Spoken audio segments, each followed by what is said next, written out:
The anime started on an average school day. Haruka is sitting alone in his desk because he is a total loner. He is well aware that he is a loner, and as a matter of fact, he enjoys being alone since his only other option would be to hang out with his classmates, and he freaking hates them. There are a bunch of groups in the class, including the delinquents, the popular girls, the gym bros, and then there's the other people no one cares about. Haruka doesn't belong in any of these groups, and he's fine with that since he has a lot more time to read his books with no friends, but his reading session is interrupted when bright light appears beneath him. It looks like a summoning circle is spawning beneath the students, and for a moment Haruka got excited because he knows this means he gets to go an isekai adventure, but then he realizes that he's been getting too much screen time for a loner, and if he knows anything about isekai, that means he's going to get screwed over somehow. He's not about to let himself become a victim before GTA 6 drops, so while the portal is still loading, he walks up to the door and tries to leave. Unfortunately, the door seems to be bolted shut with magic, so no matter how much force he uses, he isn't able to get out of the room.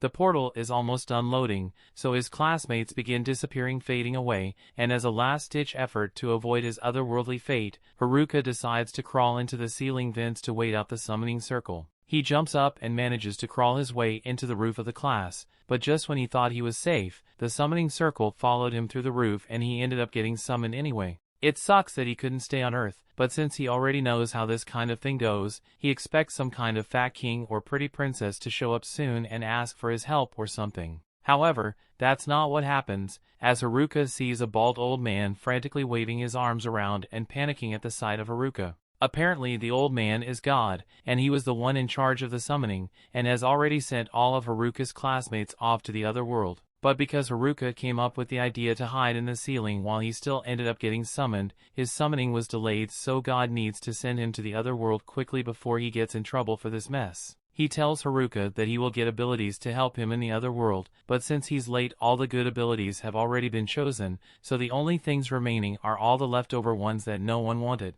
To list a few, he has the option of picking skills that equate to Minecraft villager, gambling dice, contact lenses, and a stick. And to make it worse, he only has a limited number of skills he can choose, so Haruka begins taking out his anger on the god for summoning him here and only having trash skills left. The god knows he messed up, but he didn't graduate from God University just to get yelled at by a high schooler, so he tells Haruka that he will give him all the remaining trash skills as an apology, but he doesn't want to see his ugly face around here anymore, so he teleports Haruka to the other world immediately. It's cool that he gets to have more skills than normal, but that doesn't do him much good if he gets tossed out into the woods as soon as he arrives. He's never lived in the woods before, and he has no supplies, but then he notices a pouch on the floor and turns out that it's a part of the Minecraft villager skill, and the pouch allows him to store an unlimited number of items in his inventory. There's also a bunch of starter gear in there, so at least Haruka isn't going to be doing this without equipment. After he's got his stuff on,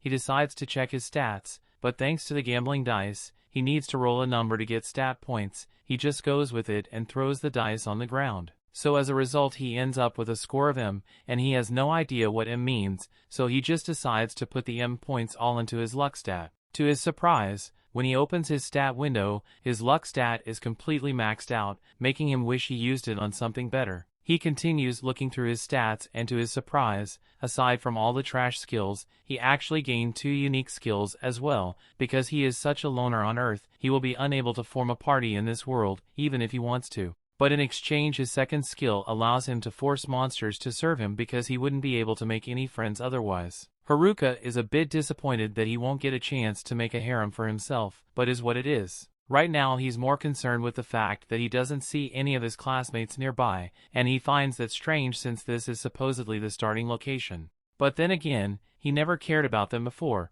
so why would he care about them now? Right now he needs to focus on getting supplies so he can live a good life out here in the woods, but that's a lot easier said than done when he can barely see anything with all the trees in the way. At this rate, it won't be long before he runs into a monster accidentally, and if that were to happen, he would be a dead man for sure. Just then, Haruka remembers that he has a contact lens skill, so he puts on the contact lenses and suddenly he can see all kinds of information about his surroundings. It turns out that the contact lenses come with an inbuilt appraisal skill, and with it, he is able to easily traverse the forest and find some mushrooms that he can eat without dying. He decides to pick some, and thanks to his villager bag he can take as many as he wants. He then goes over to the river nearby and uses his bag to fetch a little water to drink. Once he's done with that, something else catches his eye, so he wanders back into the forest, where he finds a little cave. It looks too interesting for him to ignore, so Haruka says a little prayer in case there's a monster here that will attack him, and after that he begins exploring the cave. Luckily,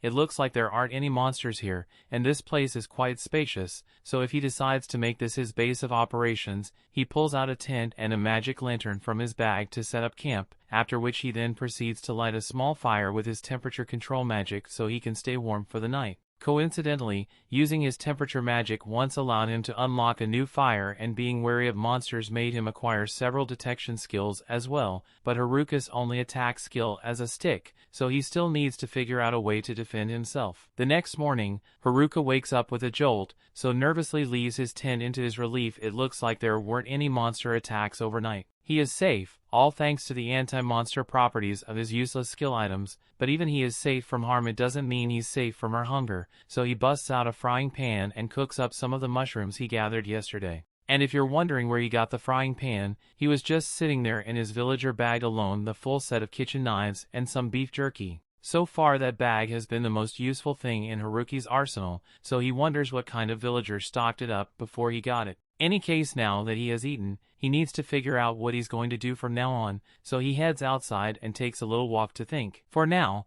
that cave will work well as a base of operations, but Haruka still needs to worry about finding a reliable source of food and creating safety measures against any monsters that may try to attack him in this world. Fortunately, with his contact lenses, it shouldn't be too hard for him to gather enough food to last for a while, as he finds some more mushrooms and some herbs almost immediately, but he still has to figure out a solution to his monster problem. Just then, Haruka's detection skill kicks in and he notices something going on nearby, so he decides to go check it out and is horrified. Once he realizes that the noise was caused by goblins, it would be bad enough if it was one, but there are two of them, and they both have strength stats that are higher than his own. He wonders if he will be able to take them down with his current strength, and he contemplates running away, but the fact that he is living in this forest means he will eventually have to fight the goblin if he wants to survive, so he chooses to get it over with while he still has the element of surprise. With that said, he isn't sure his stick will be good enough for the job on its own, so he tries using one of his trash to wrap the stick in magic to see if that does anything. It works out better than he thought, so he lunges out of the bushes and strikes at one of the goblins. After smacking it on the head, the goblin is dazed and confused, but Haruka doesn't stop there and proceeds to beat the daylights out of it until it finally dies. That's one down, but Haruka still has to deal with the other one, so as it charges at him he dodges out of the way of its attack. Now that he's gotten a feel for it, Haruka realizes that the goblin's attacks are actually really easy to predict, so he effortlessly evades it and then proceeds to smack it around before hitting it with a wave of magic. Having just won his first fight against goblins, Haruka thinks that's enough work for the day and decides to head back to the cave so he can rest a little. And once he's back, he roasts some mushrooms for dinner and takes a look at the club he looted off the goblin corpse. It may have high damage, but it's heavy and has a short range, and Haruka decides to continue using his stick for now. He then checks the rest of his stats, and to his surprise, he managed to level up from the fight he had today, and not only that, all his existing stats were doubled as a result. By the next morning, Haruka wakes up and has breakfast as usual, but he is starting to get sick of eating nothing but mushrooms all the time. He really wishes he could eat some meat out here, but he's going to have to learn how to hunt to do that, and before that, he needs to learn how to enhance himself first. The first thing he wants to try is the magic fusion skill he acquired, and for a quick explanation, it basically covers his entire body with magic in order to boost his physical and magical defense. It also greatly increases his strength, so he should be able to fight with much more efficiency. Additionally, his appraisal skill was upgraded to level 2, so he uses it to see if anything has changed, but the only difference is that there's a question mark next to all the descriptions. Haruka has clearly never played video games before, because he spends a whole minute trying to figure out what a question mark icon could mean, and eventually he just gives up on it altogether. Instead, he heads outside to do some magic training, and as he is leaving, he notices something on the floor, so he picks it up thinking it might be some meat, but it turns out to be another mushroom. It may be delusional, but Haruka was really hoping meat would just grow on trees in this world, and he soon realizes that he's not going to be finding any meat on the forest floor, so he decides to just go ahead with his magic train. He activates his mana infusion and takes his step forward, but with the physical boost he gets, he ends up flying forward by several meters. His body feels much lighter than before, and with very little effort he can easily dart around the forest, almost like he's teleporting. On top of that, his dexterity is greatly enhanced as well, so he can move and strike at things with precision. The first thing he does with his enhanced strength is challenge 2 random goblins, and unlike yesterday he is able to knock the goblin out in one hit. He's feeling really confident about his new strength, so he thinks he can handle even more goblins, but when he actually sees a group of 3 goblins, he starts having second thoughts and slowly backs away before he gets jumped. He decides that he has worked hard enough for today and heads back to his cave so he can practice his magic. He continues this routine and practices fighting during the day, and by night, he starts tinkering with his magic to see what he can do with it, and apparently he can make coffee tables. By following this routine, Haruka is able to eventually one-shot a goblin and create a proper table with his magic crafting, so he then uses it to create a gate for his cave so he can go out at night, and that means he can finally go hunting. He goes out for a rabbit because he hasn't tasted meat in so long, and when he finally catches up to it and is about to start cooking, he notices something else nearby. At first he thinks it's a goblin that, upon further inspection, he finds out that it's something even worse. Those are the delinquents from his class, and he really doesn't want to have to deal with them, so he intends to sneak away in the other direction, but as he starts heading that way, he realizes the popular girls are here as well, along with the gym bros and the nerds. He doesn't think the nerds are that bad since he occasionally hung out with them back in school, but he still doesn't want to have to talk to them though. Finally, he notices the student council group, which has the class rep in it, and while he may hate socializing with the people in his class, he has to admit that the class rep has always been really nice to him, so it would be the least he could do to return that kindness, even if it's just to say hello. He briefly considers revealing himself and talking to her, but then again he doesn't want to ruin the solitary life he already has. Since no one knows that he is here, he has the chance to be truly alone like he has always wanted. There's no idle chatter, no taxes, and no one to annoy him, so he really doesn't want to mess that up by having contact with his classmates because they're already pretty annoying. That's why he officially decides that he will ignore his classmates and live by himself so he can conquer this world alone. The story continues. We see Haruka hides from the other students, but one of the delinquents heard something from his direction. He is about to be discovered, but the guys end up assuming that the noise came from the bunny that was supposed to be Haruka's dinner. Haruka spies on the delinquents to hear what they are discussing, but the perverts are just talking about girls. They are some real degenerates, but Haruka knows that the class rep will stop them from doing anything to the girls. However, the delinquents have a guy named Tanaka on their side whose skill will allow them to do whatever they want. The delinquents go back to the other students, but Haruka is a serious loner, and he doesn't want anything to do with them. Haruka heads home to enjoy more of his delicious mushrooms, and he finds that his loner level has gone up. It's kind of a depressing title because it's starting to wreck Haruka's self-confidence. Haruka is still only level 3, and he blames his Master of None and Dummy skills. He isn't sure what they do, but he assumes that the Master of None means that he can't stay focused on any one thing long enough to make it really strong. However, it does allow him to accomplish a lot of different things. As for the Dummy's skill, Haruka assumes that it just makes him a puppet, which would make it the worst skill to ever exist. Haruka decides to eat his troubles away, but this just reminds him that he doesn't have any meat to eat. On day 7, Haruka wakes up to the sounds of fighting. Haruka finds the nerds in battle and he wonders if he should help them. He uses his appraisal skill on them and is shocked to find that they won't need his help at all. They have way better classes than him, and Haruka is the only need even among the nerds. This reminds him that unlike him, they actually have overpowered skills. Unfortunately, this is a lot like how things were in his old world. His class was full of top athletes and ace students. They even had kids of celebrities, and Haruka often wondered how he ended up there. Haruka determines that the dweebs can handle themselves, but he notices that some sneaky little monsters are sneaking up from behind them. Haruka remembers being friendly with the nerds in class, so he decides to help them out. The nerds thank him, so Haruka shows them his sweet-looking cave and they marvel at how fancy it is. Haruka explains that he just learned how to use earth magic and he used it to make his cave really secure. They wonder if Haruka did all this alone, so Haruka points out that he's always alone. Haruka wonders why the nerds are with the other students, and he is shocked when they reveal that they are on the run. It all started when everyone was transported before Haruka. Everyone was in shambles because they didn't know anything about being Isekai, but the nerds were well versed on this subject. They were already assigning points into their skills, so the jacks demanded information from them. Everyone else was falling apart, but the class rep knew that they needed to keep quiet in the woods. It was too late, however, as they were already found by a group of goblins. Haruka is shocked to hear that even the delinquents were trembling in fear, but this was the perfect time for the nerds to shine. They acted like they were the protagonists of their own anime, and they began taking out the goblins. The jocks were inspired by all the nerdy bravery going on, so they helped out and the monsters were defeated. The class rep quickly gathered herself and led everyone to a safe riverside clearing. The nerds took the opportunity to shine even more as they helped everyone set up camp. Thanks to their lifelong dedication to avoid touching grass,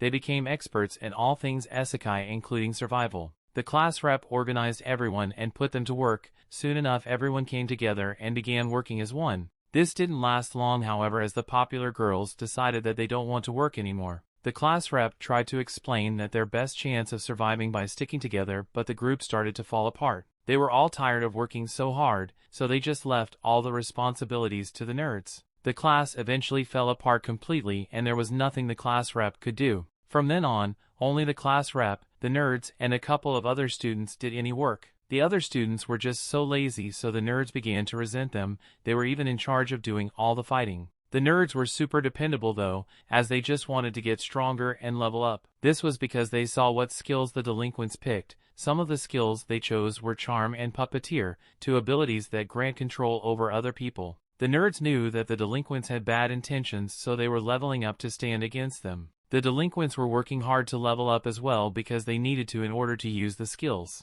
The nerds kept a very close eye on the delinquents, and they eventually heard what they planned to make some of the girls do. The nerds told the class rep, so she decided that she would have to level up as well. Unfortunately, the delinquents reached the level requirements for their skills soon after. The class rep just so happened to run into them at the worst moment, but seconds later, the delinquents were on the ground. The nerds were prepared for this very moment, and they used their seal abilities to seal the charm and puppeteer skills of the delinquents. They exposed the forced harem plans of the delinquents, so the delinquents run out of the camp. However, one night the delinquents made their return and they got their revenge by using weapons. They destroyed the camp and declared that they would be back later to cause more chaos. For some odd reason, the nerds ended up receiving all the blame for what happened. The popular girls that they kept from becoming puppets and their being the ones to turn on them first, and the other students followed. The class rep and a few other students took the nerds' side, but it was too much to deal with and the nerds decided to just leave. Haruka feels really bad for them, so he throws a mushroom party for them. Haruka ended up spending in the next day with the nerds as well, and he determined that not being a loner is okay sometimes. Haruka eventually says goodbye to his new buddies, and they offer to let Haruka join them. They're going to look for a town so they can get started as adventurers. Haruka agrees that he's closer to the nerds compared to the other groups, but he shocks everyone when he still declines. Haruka simply shoos them away, so the nerds leave. Haruka admits to himself that he would like to head into town, but he knows that with his terrible stats, he would only hold the dweebs back. The nerds seemed pretty worried about the class rep, so Haruka decides to go check on the other students. On his way there, Haruka is confronted by a kobold, but he manages to punch it into unconsciousness. Haruka is surprised to see that no students are left at the campsite, and his enemy detection skill reveals some footprints. Following the trail leads them to find the popular girls. Haruka panics and decides to get started on cooking dinner back home, but the girls try to stop him. They say that they just want to talk, but Haruka knows that being around them is the exact opposite of quiet solitude. Haruka runs for his life, but he is shocked when the girls politely ask him to stop by saying please. The girls explain that they're looking for the nerds, but Haruka assumes that they just want to put them to work again. The girls shock him, however, as they want to apologize to the nerds because they just now realize that they owe their lives to them. Haruka knows that these girls have never apologized in their entire lives, but they are very serious. Haruka breaks the bad news by explaining that they have no chance of catching up to the nerds, but they still want to know where they went. Haruka points out that they wouldn't make it out of the woods the way they are now because they don't even know how to fight. The girls are discouraged, but Haruka demands to know if this means that they're just going to give up. He demands to know if they're serious about apologizing to the nerds, and Haruka thinks about how he needs to test the girls for the sake of the nerds. Haruka's tough motivation tactic backfires, however, as the girls begin to cry. They just wanted to apologize to the nerds, but now they fear that they will be eaten. Haruka has no clue what's going on, so the girls beg for Haruka to teach him how to survive until they find the nerds. Haruka accidentally says yes, and this activates his domination skill. This makes him rule over the girls, and Haruka wonders how this could have happened. The girls end up following him around like lost puppies with soulless eyes. It's also terrifying because the girls now finish off bad guys without a single word. They even bring crystals dropped by the monsters like they are dogs returning a frisbee. Haruka tries to heal the girls, but they just heal him even though he doesn't need it. Haruka fears what the class rep would say if she saw this, and he wonders how he can cancel his domination skill. Just then, the class rep finds him, but Haruka is thinking too hard about a solution to even notice. He doesn't realize that she's there at all, so she forces him to acknowledge her. Elsewhere, the delinquents make a plan of their own and they determine that they must start by getting rid of their biggest problem. The story continues. We see when the class rep gets Haruka's attention, Haruka panics because he doesn't know what to say to her, and come to think of it, he doesn't actually know what her name is. They've been in the same class since elementary school and the class rep has always been nice to him, so she can't believe he never bothered to learn her name. A few moments later, the rest of the girls from the class show up since everyone aside from the popular girls were following the class rep's orders. Speaking of the popular girls, class rep notices them standing behind Haruka, but they look like they're currently sharing a single brain cell, so class rep thinks Haruka must have done something to them. He will like to say he's innocent, but the fact of the matter is that even if he didn't mean to do it, his skill turned the girls into his servants and he doesn't know what to do about it. He tries his best to explain the situation without making himself seem like the bad guy, but none of the girls actually believe him, so Haruka gives up on trying to prove his innocence and turns to walk away. Unfortunately, class rep forces him to stay while she checks on Shimazaki to make sure she's alright, and luckily, a little shaking at all it took for the subjugation to be undone, so Shimazaki tells class rep that she's alright. The class rep is relieved to hear that Haruka thinks that means he can leave now, but class rep still wants to find out how the whole subjugation thing happened in the first place, so she refuses to let Haruka go yet. While the girls are talking, Haruka is left alone by a tree, and since he's got nothing to do, he decides to try practicing his magic so he can expand his house once he gets home. He begins trying to figure out how to make a basement, but he messes it up and accidentally buried himself in the ground from the neck down. He's stuck like that until the class rep finds him, and she was shocked to find him buried in the dirt when she just asked him to wait a few minutes, but boredom can make a guide you crazy things. She was over to Haruka's head to grab him so he can get out of the dirt, and once he is free, she apologizes for not trusting him since Shimazaki told her that he was just trying to help everyone. Haruka doesn't recall ever saying he would help everyone, but class rep and the other girls who are already thanking him, so he decides to just go with it.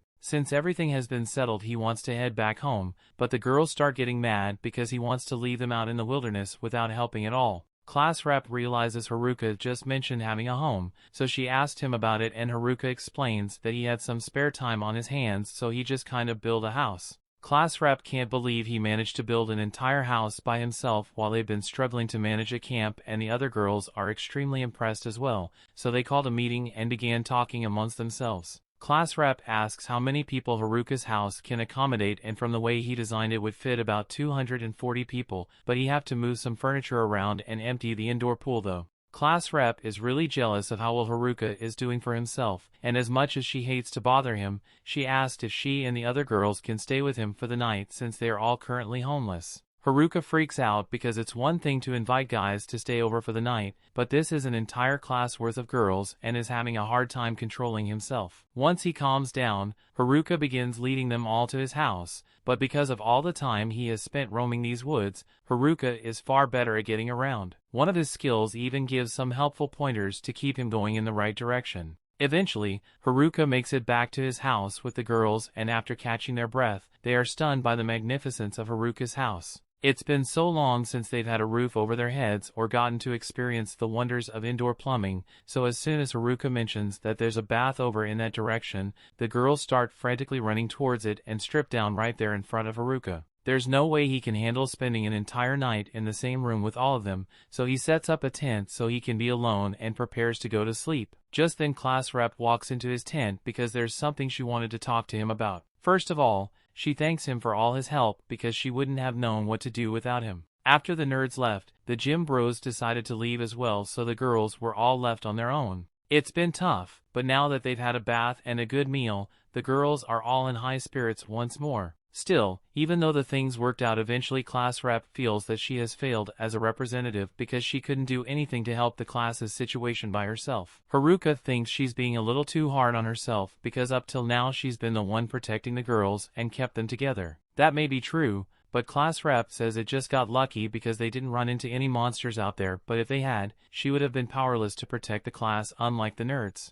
Again, Haruka doesn't think she's being fair to herself because the nerds have practically spent their whole lives preparing for the situation, so it's natural that they would be able to handle themselves well. However, on her end, this was the first time he had ever even heard about Isekai, so all things considered she's been doing pretty well. Class rep feels a lot better after hearing him say she did a good job, although her accomplishments still seem insignificant compared to Haruka, who created functioning household in just a week. She wishes him a good night and heads back inside, but with everything that happened today, there's no way Haruka is getting any sleep tonight. Early the next morning, Haruka wakes up and finds one of the girls sitting outside his tent and asking him to get up because breakfast is ready. It takes him a minute to realize what's going on, but when he finally does, he freaks out a little and says he actually wants to sleep a little longer. The girl doesn't accept his answer and crawls on top of him to convince him to get out of bed, so Haruka gives up and asks what's for breakfast. He was expecting the usual mushroom soup of the side of extra mushrooms, but to his surprise,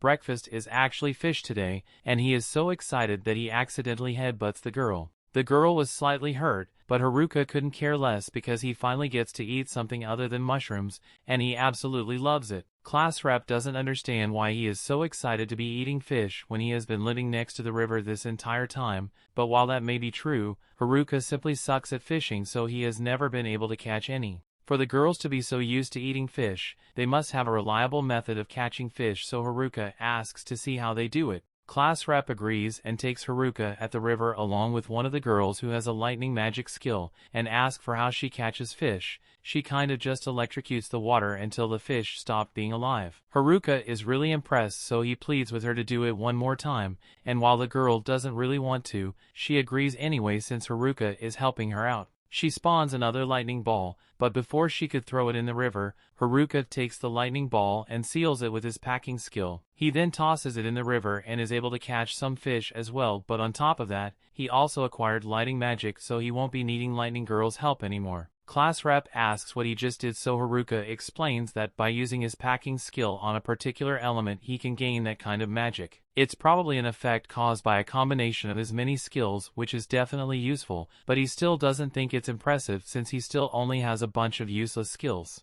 While the other girls are playing the river, Haruka sits with class rep and asks what she and the other girls plan to do after this. Class rep says the details still aren't certain yet, but they plan to head for the nearest village to try and catch up with the nerds. However, they are going to need to level up if they plan to make it out of this forest on their own, so Haruka offers to help them train before they leave. Short while later, all the girls are gathered out in the forest, and before Haruka begins his training camp, he says he would like to know what their current levels are. The girls tell him that their levels are all above 16, and Haruka begins feeling depressed because he's still only level 7 after all this time in the forest. He's honestly starting to doubt that the girls even need his help to begin with, so he decides to give them a small test and sets them up to fight a bunch of kobolds to see how well they do. The girls think this will be a piece of cake once the kobolds are only level 6, but a few moments later, they've all had their asses handed to them and are down for the count. The girls had no idea that the kobolds would actually fight back, so they all head back to regroup and think of a new strategy,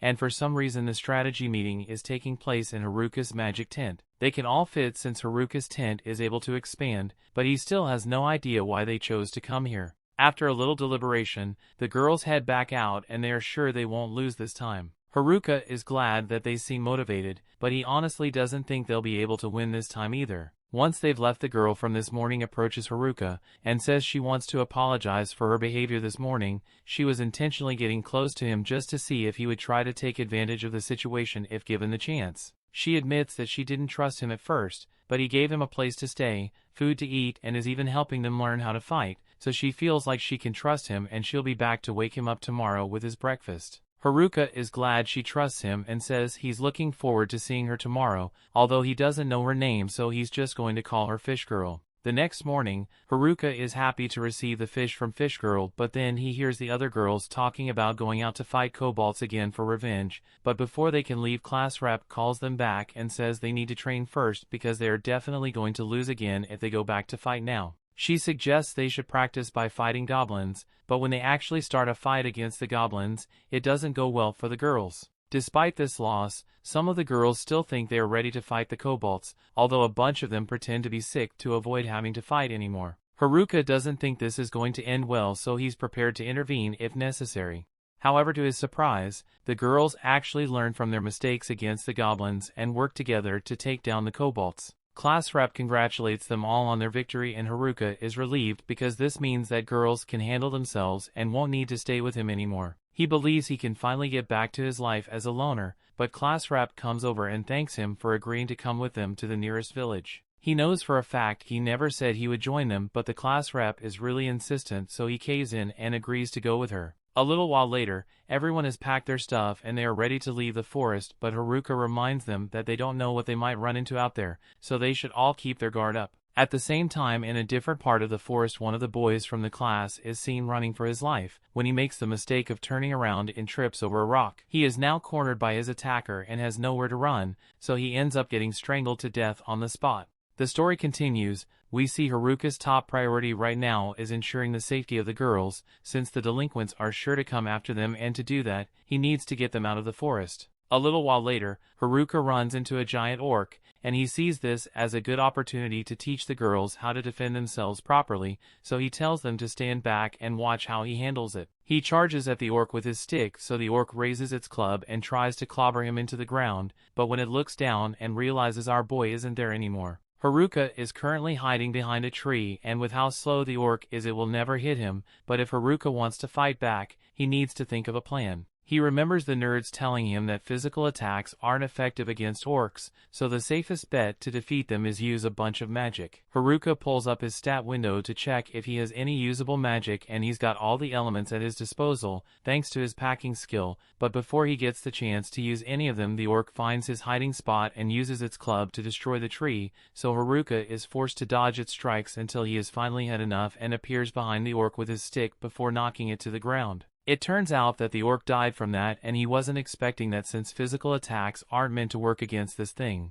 The girls are upset because they didn't actually get to learn anything from him when shooting the orcs, so Haruka apologizes and says he will use magic to defeat the next one so they can learn. The next time Haruka spots an orc minding its own business, he prepares a flame spell in his hand and just casually chucks it at the orc. As the spell collides with the orc's face, the monster goes down and doesn't get back up again, so the girls are even more upset because they'll never learn to defend themselves if he keeps killing everything instantly. Later that night, the group has a lot of pug meat on hand, so they celebrated the barbecue. While everyone is having fun though, Haruka is in the back setting up as many traps as he can so they go get attacked while they sleep. His tent also has properties that prevent detection by enemies, so with this, he thinks it'll be alright. Next, he wants to plan out the route they'll be taking tomorrow morning, so he activates his math skill and it's checking out the path up the head when all of a sudden, his perception skill alerts him to the presence of someone nearby, so he goes to investigate. He notices 4 male figures emerging from the dark, so he's worried it might be the delinquents at first, but as the guys approach, he realizes it's just the gym bros and he's relieved since he won't have to fight them. At the same time, class rep was looking for Haruka and notices him talking to 4 guys over in the distance. Even if they aren't hostile, Haruka still wonders what the gym bros are doing out here to begin with. He assumed they must have been after the girls, but the bros adamantly deny it and say they came here looking for Haruka. He decides to believe them, but he still doesn't understand why they were going through all that trouble to avoid the girls though. The bros explain that they can't trust the girls, and they inform him of the skill that was even worse than charm and puppeteer skills that the delinquents wanted to use. Haruka recalls seeing something about hijack guilt, and that's exactly what the gym bros were referring to. The delinquents were really vocal with about all the things they wanted to do with their mind control skills, but not once did they mention anything about the hijack skill, so that means they didn't have it, and if the delinquents didn't have it and the nerds didn't have it either, then that means one of the girls must have the skill, and it's keeping it hidden from everyone. Haruka decides to mess with the bros a little and tells them that he may be the one with the hijacked skill, but the bros don't seem that worried. In fact, they seem relieved because they know Haruka is so much of a loner that he would never actively seek out people to hijack their skills. Haruka admits that he doesn't have the hijack skill, although he does have a subjugate skill that can turn people into his pets, but he prefers not to use it. Anyway, the bros just wanted to fill them in on the dangers of the hijack skill, so they say they are heading back into the woods to keep an eye on the delinquent since they seem pretty suspicious. Before they leave, they asked Haruka to apologize to class rep and the rest of the girls for them since they ditched them without warning. The next day, everyone gets up and all the girls seem a lot more energetic than normal, so Haruka steps away because all their energy is draining him. As he's walking away, class rep comes up behind him and says she has something she wants to tell him. She nervously fidgets about to tell Haruka that she is the one who has the hijack skill, but Haruka already knew about that a long time ago. He has an appraisal skill after all. Class rep is shocked that he knew since the only people who know about her skill are the nerds. She asked why Haruka didn't say anything before now. He knew and why he still chose to help her, but Haruka simply didn't think it was that big of a deal. She asked if he's not afraid of her because hijack is a skill that allows her to steal another person's skills by killing them, so anyone would be afraid of it. But again, Haruka doesn't think there's anything to be worried about. The nerds probably were worried about her having the skill either since they knew about it, and while they sealed the charm and puppeteer skills from the delinquents they left class rep with their hijack skill. That must mean they at least trust her to not abuse it, and the same goes for Haruka because he knows that there's no way she could ever kill someone. Class rep is moved to tears after hearing that Haruka trusts her that much, and Haruka thinks it's funny since she's been crying a lot more often over the past few days, but she says it's his fault she's been crying so much. The group continues traveling through the forest, and after they travel the considerable distance, Haruka tells everyone they can take a break for now and pulls out a box of juice to sell to the girls. Unfortunately, none of them have any money, so one of the girls offers to pay in some other way if he gives her some juice, but class rep puts a stop to that immediately, so the girl doesn't get any juice. After this short break, the group gets moving again and they're currently ahead of schedule, but it's still going to be dark before they make it to the village, so they'll have to camp outside again. Just then, Haruka notices a river nearby and he thinks this is the perfect opportunity to try something out, so he asks class rep to look after the rest of the girls while he was scouting. She asked if she can come with him, but Haruka wants to do this alone, so he speeds off before she can follow him. While running through the woods, Haruka activates his magic boost skill to reinforce his body, and then he casts weight magic on himself to make himself lighter. With this combination, he's able to move faster than ever before, and within a force, he believes he should be able to fly, so he gives his theory a test and jumps high into the sky. It looks like it's working at first, but then he starts going back down, and before he knows it he has crash landed on the forest floor. He nearly died from that fall, so he decides not to try that anymore and heads back to camp. Now when class rep sees how badly injured he is, she gets really worried, and that's what happened. Haruka explains that he launched himself up really high, but then gravity happens to be kind of fell and nearly died. Class rep starts yelling at him for doing something so dumb, but if it makes it any better, Haruka did manage to spot some berries while he was up in the sky, so he offers to make some juice for class rep, but class rep doesn't want any, so Juice Girl comes up to him and starts asking for juice again. The next day, everyone gets moving again and things seem to be going smoothly, aside from the girl that got lost and the orcs that they ran into, but despite these inconveniences, the group still managed to make it out of the woods together.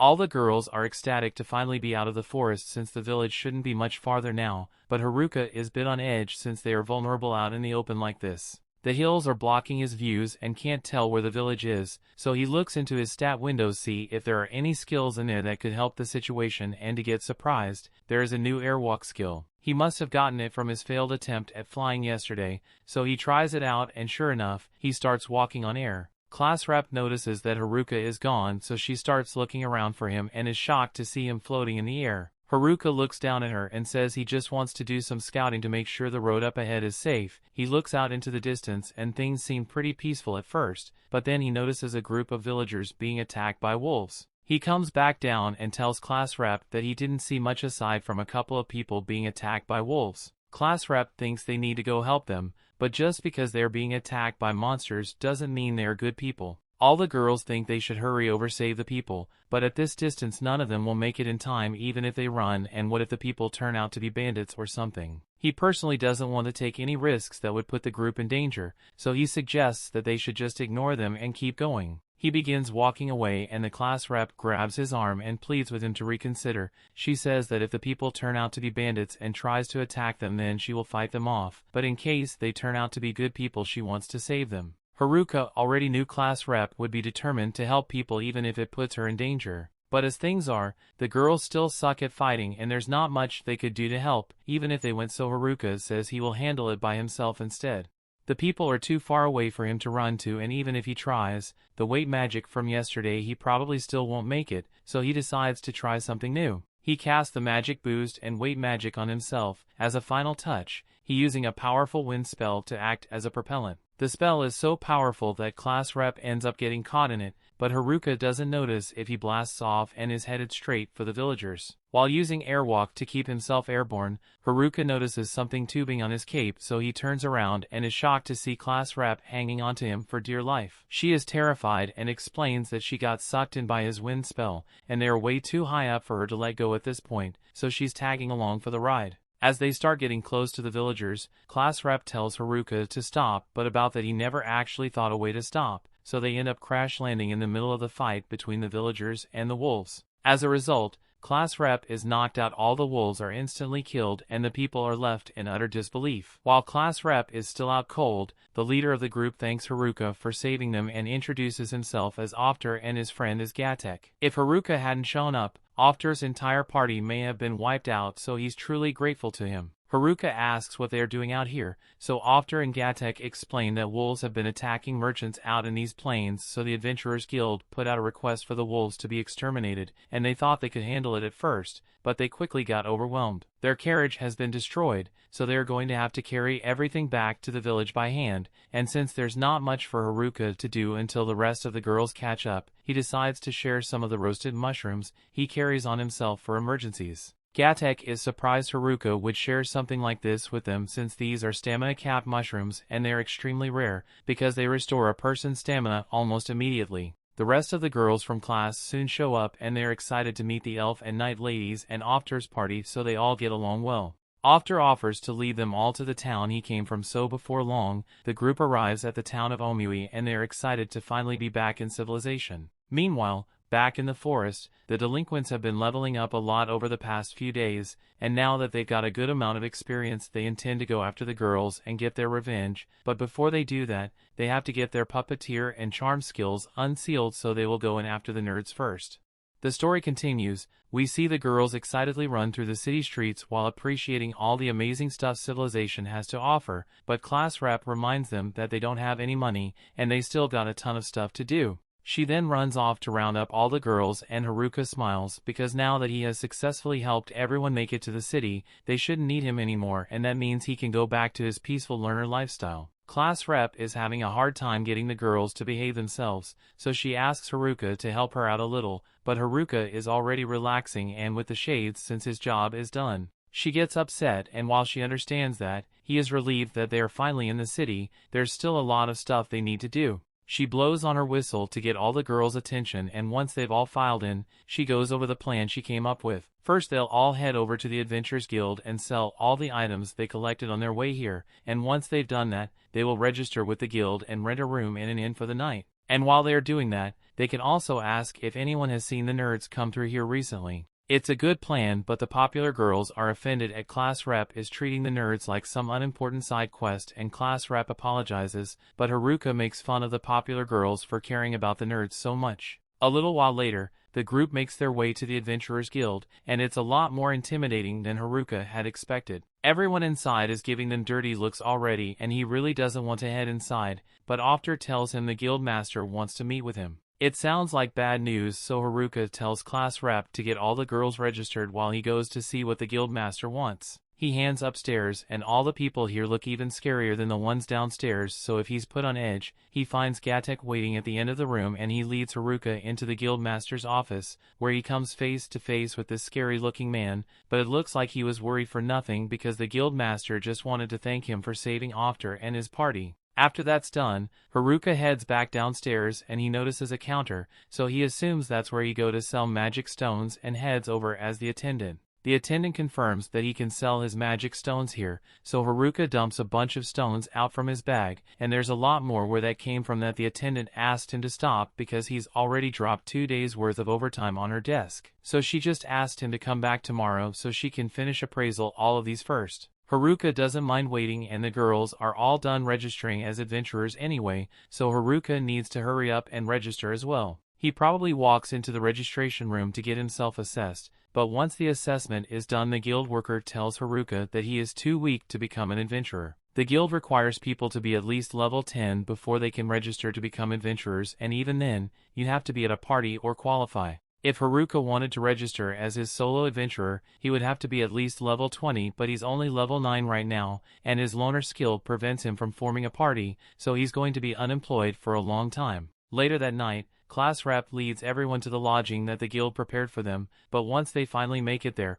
Haruka starts freaking out because this place looks a lot like a love hotel. However, it isn't, so everyone says goodnight to one another and heads to their separate room. The next morning, they all get up and meet at the diner to get some breakfast, and class rep is excited to tell them that this town is supposedly really safe, so they are free to head into town and do whatever they want. The girls are happy, so they start making plans to go shopping later today, and since they can clearly handle themselves from here on out, Haruka plans to head back into the woods once he gets paid for his crystals. Speaking of which, Haruka heads to the guild after breakfast to see if they're done appraising his magic stones, but when he gets there, he is met with sincere apologies because they don't have enough money on hand to pay him all at once. The guild master comes out as well to personally offer his apologies and asks Haruka if he would be willing to allow the guild to pay him in installments. Haruka says he's fine with it, and the guild master is thankful that he's so understanding, but in the meantime, he tells Haruka he can have the amount for the magic stones they're already appraised. There's 8 million era in that bag, and from what Haruka and class rep have learned since arriving in Omiwi, the money here pretty much had the same value as money back on Earth, so Haruka just became rich. His payment is so high because he brought in more offering stones than the guild has ever seen, and he also defeated those green wolves, so that contributed to the payout. Since he just got a small fortune, Haruka decides to do a little shopping before heading back into the forest, and Gatek he knows a place that Haruka might want to visit. Haruka thinks he is taking him to an adult establishment, but to his disappointment, Gatek was just leading him to a rundown weapon shop. This place collects specialty equipment from dungeons, and since Haruka is a bit of a special case, Gatek felt like this would be a good place for him to get his equipment. The place may look sketchy, but he assures Haruka that the stuff here is really high quality. Haruka takes Gatek's word for it, but he still wants to try out some of the stuff before he buy anything, and the stuff they look weird, but the effects they provide are amazing, so Haruka spends all day looking through the stuff and buys as much of it as he can afford. Just then, he notices a necklace that looks good. The only description his appraisal skill gives is that it fits 7. Come to think of it, Haruka got the same message he tried to appraise his villager set, so he decides to ask the shopkeeper if he knows what fit 7 is supposed to mean. The shopkeeper explains that in the case of the necklace is able to combine the effects of up to 7 items and allows the wearer to use them all at once. That sounds really useful to Haruka,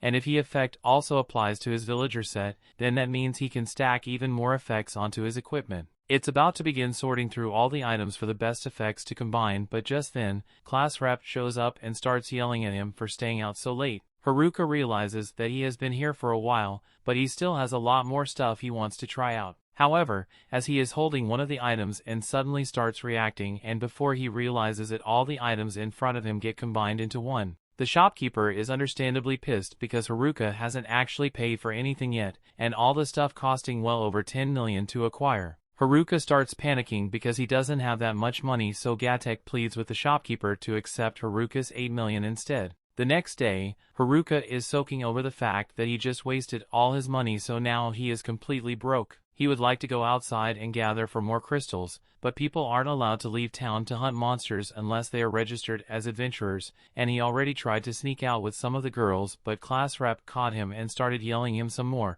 and he has the perfect plan to sneak out without class rep spotting him. His villager cloak was combined with an invisibility cloak, so with this he should be able to make it out of the city unnoticed. He sneakily walks past class rep and the other girls, and he feels bad for leaving them without saying anything. Class rep would definitely try to stop him if she found out. Haruka manages to successfully escape the lodging, and once he's outside, he makes the misguided decision to take off his invisibility cloak, so as he attempts to jump over the wall, he gets spotted by a couple of the girls that were outside and they asked him where he's going, so Haruka freaks out, accidentally smashes his family jewels against the wall. He falls back to the ground and yells at the girls for startling him like that, but they said he just wanted to know why he was jumping over the wall. Haruka recognizes the girls as part of the athletic group, but one of them is missing, so he uses his perception skill to locate her. And to his horror, he discovers that she's about to strip naked in the middle of the street. Haruka and the athletic girls all rush over to stop her, but even though they manage to get to her before she could completely undress,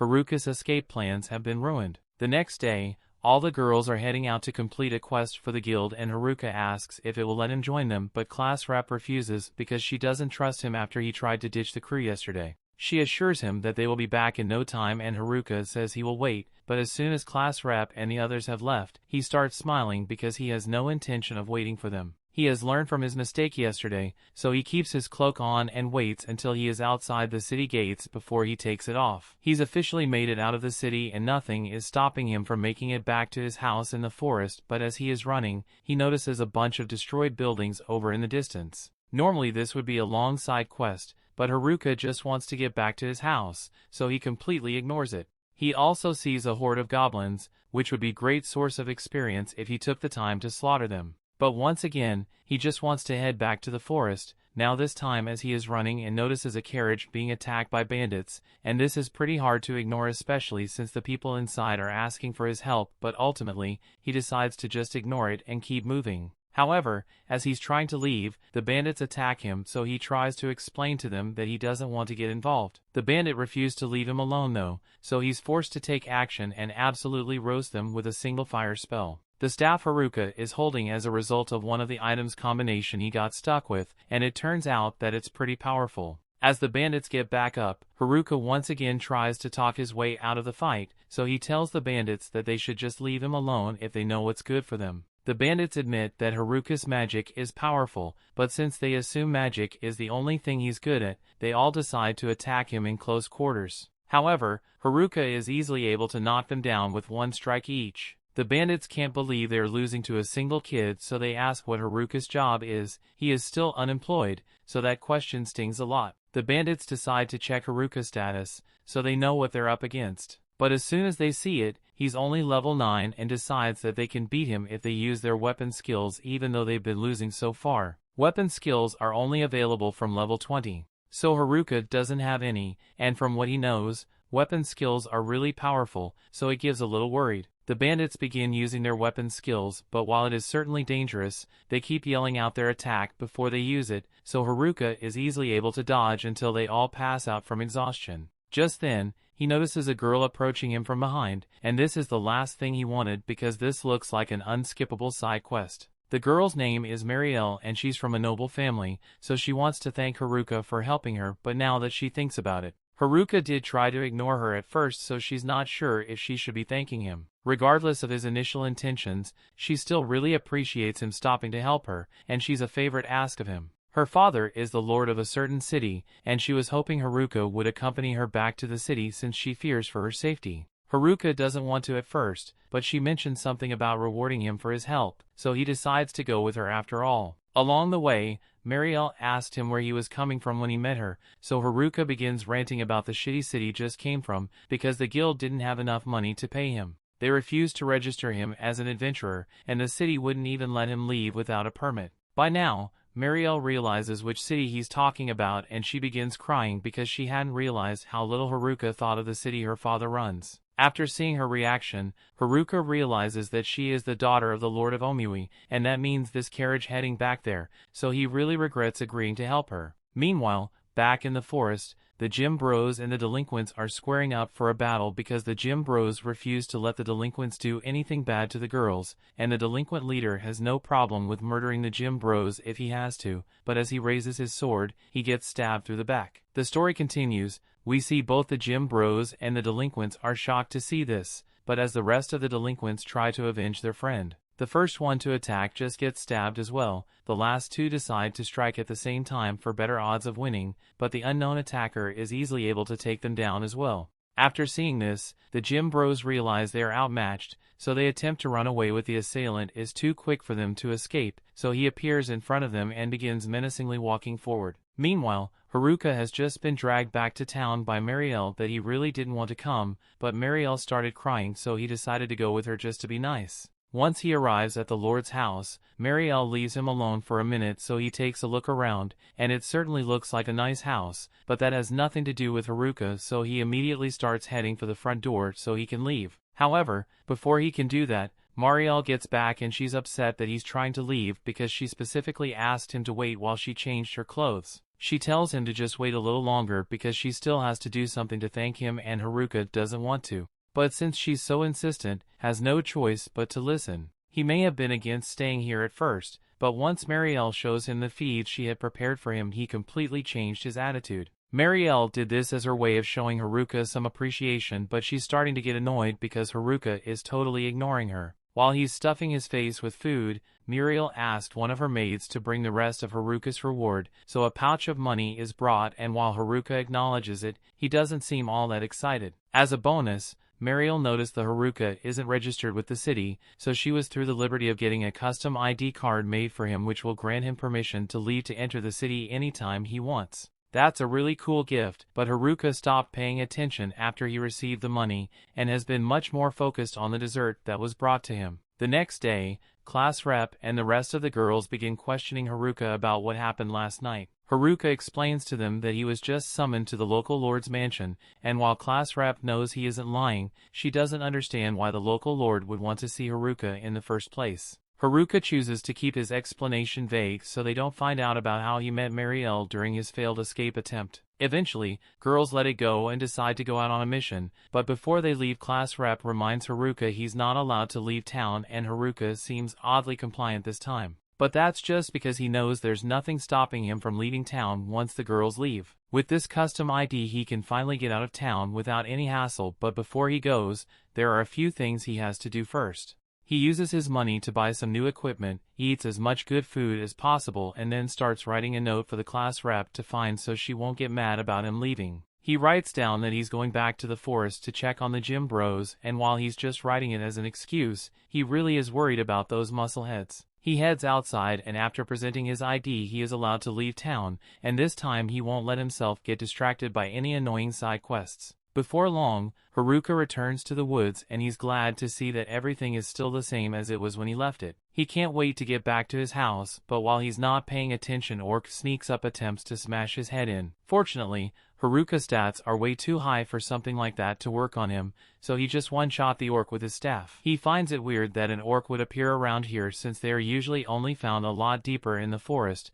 and that's not the only strange thing he discovers because he finds a human blood trail nearby. He knows the blood couldn't have come from the nerds since they are too strong to lose to anything in the forest, so he assumes it must have come from one of the gym bros. He begins tracking the blood trail until he eventually finds the gym bros all bloody and bruised under a tree. At first he thinks they are dead, but once he gets closer he realizes they are still breathing, so he dumps every healing potion in his inventory on them until they eventually regain consciousness. They begin explaining everything to Haruka, and while Haruka had initially thought the jocks were attacked by the delinquents, he's shocked to be told that all the delinquents are actually dead. Haruka asks if the nerds were targeted as well, but the jocks have no idea, although it doesn't seem likely since the nerds left the forest a long time ago. They can tell that Haruka intends to go after the person who did this, so they warn him that Tanaka is insanely strong now, so much so that they barely lasted a couple of seconds against him. Plus he stole all their overpowered weapons, so now he's even stronger than he was before. He thinks he must have been planning this whole thing from the moment the class got teleported here, and they don't know if they'll be able to stop him, but they know who his next target is going to be.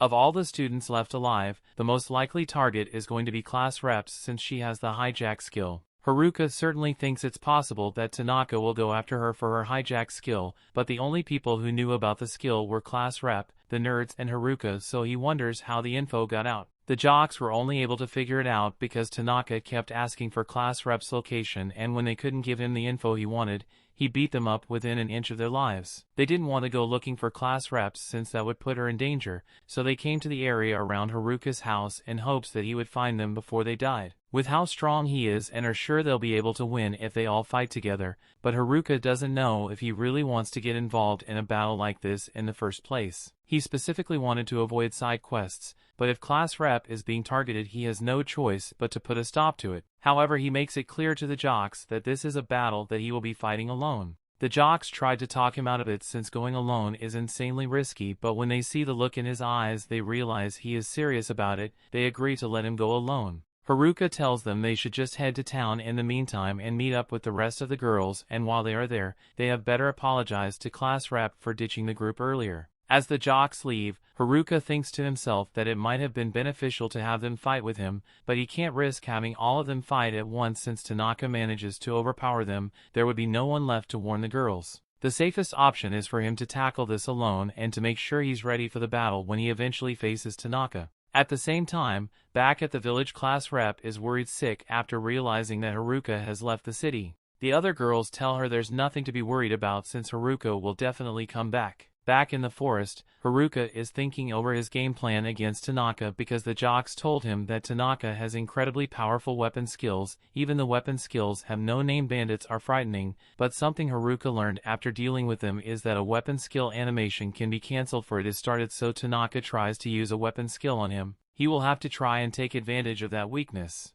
To do that, he wants to try getting himself a new skill, but that means he's going to have to level up. Just then Haruka notices a bunch of goblins that were attracted by the blood of the jocks, and these ones are pretty high level, so he takes them all out for experience. However, he's still unable to level up. He wishes he could go up against something stronger so he can get more experience points, and just as he says this, a Goblin King shows up, so he gets ready to take it down. The Goblin King is strong and its attacks are also really fast, but Haruka is able to jump out of the way at the last second. The simple strike from this thing would be fatal, and Haruka doesn't have the time to counterattack without getting hit, so he is forced to come up with a new strategy. He uses his warped skill to combine a bunch of his other skills into a brand new one, and with this new skill, he's able to dash past the Goblin King and defeat it in an instant. He's really glad to see that his idea to combine different skills worked out so well. Not in the middle of this celebration, a terrifying presence appears behind him, so he's forced to fall back and prepare for another fight. This monster is a Goblin Emperor, and it's already at level 50 while Haruka is still only level 9, so he doesn't think there's any way he can beat this thing if he finds a head-on. His only option is to try out his combined skill again, so he activates it and charges straight at the Goblin Emperor. The second he's within range, Haruka strikes at it, but his special skills to absolutely nothing to hurt it. The Goblin Emperor gets back up as if nothing happened, and then it starts striking at Haruka with incredible speed. It's clear that the Goblin Emperor is using weapon skills since its attacks are way too powerful, so Haruka looks for an opening and the attack animations so he can watch a counterattack. He manages to find the opening and strikes the goblin in the chest, sending it flying backwards. But he did a considerable amount of damage to it. The goblin begins healing itself. If regular attacks aren't going to get him anywhere in this battle, Haruka thinks he's going to have to make up another combined kill, but before he can do that, the Goblin Emperor uses one of his weapon skills and launches powerful slashes at Haruka. Haruka barely manages to block the attack, and with all these injuries his chances of winning are looking good, but he has to keep going if he wants to become strong enough to protect his friends. He gets back up and charges at the Goblin Emperor in a desperate attempt to defeat it, and by the time morning comes, Haruka is the last one standing, and because of his efforts he's gained 2 levels. Now that he has level 11, Haruka heads back to his house to check out his status window. Just as he expected, his new level is granted him several new skills, but he's not sure if it will be enough for him to beat Tanaka in a fight. Still, with his made-up skill he's able to attack in a split second to take advantage of the weapon skill animation, so he's just going to have to hope things work out in his favor. Later that evening outside Haruka's house, Tanaka shows up and Haruka has been waiting for him. Haruka remembers Tanaka being bullied by the jocks when they first got here, but it turns out he was just playing along so he could get his revenge in the end. While Tanaka and Haruka face off, the girls have just returned to only after a long day of adventuring, and as they walk back they notice a couple of guys sitting outside the walls. They soon realize that it's the jocks, and they're glad to see them, but they're also really worried because the jocks learned pretty bad shape. Class rep remembers Haruka saying he was going to check on the jocks on his note, so she asks them if they know where he is, so they tell her that Haruka is currently fighting in the woods to protect them all. Back in the woods, Tanaka is disappointed to learn that Haruka is the only one here since he was hoping to class rep instead. He even went through all the trouble of getting the delinquents cause trouble and split up the class. Haruka realizes Tanaka has been behind everything so far and Tanaka intends to kill as many people as it takes to get what he wants, but he doesn't see Haruka as much of a threat, so he decides to leave the loser alone and go looking for class rep, so he can steal her hijack skill. However, even if he doesn't particularly like his classmates, he still wants to protect them, so he holds his staff up to Tanaka's neck and says, "You shall not pass." Tanaka is annoyed that nobody like Haruka is standing in his way, but he is more than willing to kill him if Haruka wants to ruin his plans.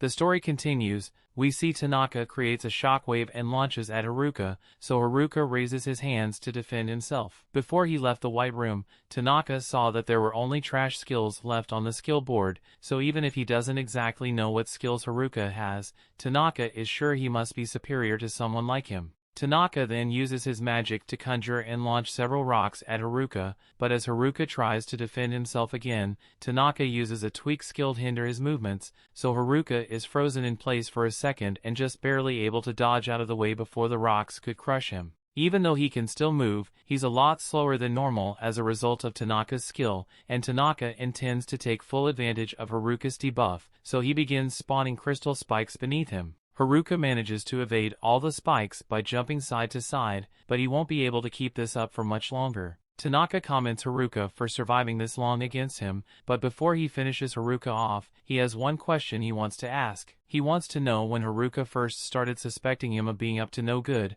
and Haruka tells him that he has been suspicious from the very start, because there had to have been a reason why Tanaka was sticking around the delinquents back then. Tanaka is impressed that Haruka's instincts were spot on, but now Haruka has a question he wants to ask as well. He wants to know when Tanaka began plotting his despicable plan, and Tanaka proudly states that he has been planning this out from the very beginning. It was a bit of a setback when he realized that class rep had gotten the hijack skill instead of him. But once he got his tweak skill, a skill that allows him to interfere with the movements of others to an extent, he knew he could still come out on top if he played his cards right. Just then he uses magic roots to bind Haruka to the ground, and while he is stuck in place, Tanaka launches a massive fireball to burn him to ash. Tanaka believed this would be enough to kill Haruka, but to be surprised, Haruka absorbs the magic and emerges unharmed. Haruka wasn't sure that would work when he tried it, but he's glad he got that magic-absorbing vine fuse into his staff. Now, all Tanaka is still frozen and surprised, Haruka goes on the offensive and charges at him. However, just before Haruka could land a decisive blow, Tanaka summons a sword to block it. Sure, he was surprised that Haruka managed to block his fire magic, but magic isn't his only means of attacking. In fact, he is showing weapons at his disposal and he's having a hard time deciding which weapon he should use to kill Haruka. For fun, he decides that he will just use them all to shred Haruka pieces and charges forward to attack. Haruka tries his best to defend himself, but with all the different attacks patterns Tanaka is using, he is unable to keep track of him. Eventually, Haruka gets caught off guard and is knocked backwards into some bushes, and by the time he gets up, Tanaka lands a devastating slash that sends Haruka flying across the forest floor. Haruka survives the slash, but he's out of breath and struggling to get back up. Tanaka soon catches up to him and stands over Haruka's body with a smug look on his face, and as much as Haruka doesn't want to admit it, he might be cooked. Tanaka has too many different attack patterns, and on top of that, he has been using a lot of different skills, so Haruka assumes Tanaka must have copied the skills of all their classmates using the copycat skill. Tanaka is surprised that Haruka managed to figure it out so quickly, and since Tanaka had admitted to it, Haruka deduces that he must be after class rep because he wants to copy her hijack skill and use it to steal all the original skills. And once he has stolen all the overpowered skills, he will become the most overpowered person in this world. Tanaka begins attacking Haruka again with a scythe this time, and Haruka is not backed by the power of his strike. Haruka won't be able to handle much more of this, so he tries to launch an attack of his own to catch Tanaka off guard. But as he strikes, it turns out that Tanaka just used illusion magic to trick him. After seeing that nothing he does will work against Tanaka, Haruka seemingly gives up and stands still while Tanaka charges at him with a sword. But the last second, he says psych and dodges the sword while whispering into Tanaka's ear that he's figured out his secret. Tanaka is no longer able to easily land hits on Haruka, and Haruka explains that he was intentionally letting Tanaka unleash all the attacks he had at his disposal, so he could find a weakness. And while Tanaka was attacking, Haruka noticed that he never used the same skill more than twice for some reason, and from that he deduced that there must be a limit to how many times Tanaka can use his copied skills, so if he just keeps dodging long enough, Tanaka is going to run out of skills to use. Tanaka is a big panic that Haruka was able to figure out his weakness, but he still believes he can take Haruka down before he runs out of skills. However, as he tries to strike Haruka, Haruka is easily able to leap over him and counterattack him. Haruka has gotten used to Tanaka's speed, so no matter how many different skills Tanaka throws him, Haruka won't be caught off guard anymore. Haruka charges at Tanaka to land a finishing blow while he's still disoriented, but he's forced to back off when Tanaka suddenly fires a laser beam at him. Even if Haruka knows Tanaka's secret weakness, he is still overpowered, so he shouldn't be underestimated in the slightest. Tanaka is starting to show signs of exhaustion, but gets back to his feet and yells that he will never allow himself to lose to the likes of Haruka. It may be a disadvantage now, but he's still got one trick up his sleeve, so he starts darting around the forest to overwhelm Haruka. His movements are so unpredictable that Haruka has a hard time keeping up with him, but by the time he finally figures out what Tanaka is up to, it's already too late, as Tanaka has already cast his death skill on Haruka. Once the skill takes effect, Haruka falls over and Tanaka begins laughing over his body because he has finally triumphed. To Haruka's credit, Tanaka says he was forced to use up almost all of his saved skills, but it doesn't matter since once he kills his classmates and claims the hijack skill for himself, he can get as many permanent skills as he wants. He then kicks Haruka's head and begins walking away, but as he is leaving, Haruka speaks up and says it's rude to step on someone's head without apologizing. Tanaka can't believe Haruka is still alive because the death skill has 100% success rate on people who are over level 11, but Haruka has a skill that makes him resistant to negative status effects, plus Haruka ruled double M's when he first got here, so his luck stat is maxed out, which is probably why the death effect didn't work on him. He just fell to the ground for dramatic effect since he thought it would be funny. Tanaka doesn't see the humor in any of this and questions how Haruka is even able to move in the first place, since Tanaka used Tweak to restrict his movements from the very start of the fight. Haruka admits that the Tweak skill is really troublesome, and in reality, Haruka hasn't been able to move his body at all, since Tanaka used that skill on him, but he happens out of puppet skill, so he has been using that to control his body from the outside this entire time. All the skills Haruka acquired may seem useless on the surface, but in his hands, he become insanely powerful. Tanaka refuses to accept that he is losing to someone with nothing but trash skills, so he begins slashing erratically at Haruka, but Haruka easily swats the slashes away and warns Tanaka that he's going to run out of skills if he keeps this up. Tanaka refuses to listen and tries hitting Haruka, then overhead slash, but as expected, Haruka walks out completely unharmed and tells Tanaka that his reign of terror has come to an end. Tanaka doesn't understand how this could happen to a genius like him, since he had perfectly calculated everything to make sure he would come out on top. No matter what, 1 plus 1 always adds up to 2, so according to his math, Haruka should never have been able to become this strong. Haruka tells Tanaka that his way of thinking is very lame because sure, math made sense when they were back on Earth, but the laws of physics don't apply here. Tanaka has always been a genius when it came to school, so he was constantly bored out of his mind and surrounded by his idiotic classmates. He wished there was a way to put an end to his monotonous school life, and his prayers were answered when the class got summoned to this world. As soon as he saw the skill board, he quickly did some calculations to figure out what the most exciting way to live his new life would be, and he came to the conclusion that he had to kill all his classmates and take their skills for himself, so no matter how psychopathic that may make him sound, he refuses to let nobody like Haruka get in the way of his plan. Tanaka continues attacking with the rest of his skills, but by now, he has to be running low on options, so Haruka thinks he might be able to take advantage of that and finally finish Tanaka off. But just as he was about to land the killing blow, the sword stabs his shoulder from behind, and Tanaka reveals that he can control weapons from a distance as well. With Haruka bleeding and on his knees, Tanaka begins slashing away at him with the sword and claims victory is finally his for the taking, but then Haruka big smacks him with his staff and knocks Tanaka away. Tanaka may have created an elaborate plan to ensure his victory, but that's all he had going for him. His copy skill was overpowered from the start, so he never had to put any effort into learning to adapt like Haruka did, and that's why he's going to lose.